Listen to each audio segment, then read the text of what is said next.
Hello friends, welcome back to the new video guys. Today guys we are going to talk about how to disconnect earphone to our realme phone. Guys, you want to disconnect guys your earphone to your phone, so guys you can disconnect. And guys, now let's see. So you can see guys we have connected this earphone, but guys I want to disconnect guys.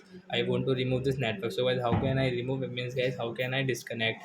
So first of all guys, I will have to come in my phone settings. So I will tap here. Then guys you can see this type of settings. So as you can see Bluetooth setting, guys tap here. So now you can see that we have connected this Ubon CL20 company earphone, but guys we want to disconnect. So guys, how can we disconnect? Friends, right side icon guys, you can see this icon. Friends, tap here. Then guys you can see there are two options: unpaired, disconnect. So guys, you want to disconnect? Yes guys, we want to disconnect. So I will click on disconnect, and guys we will off it.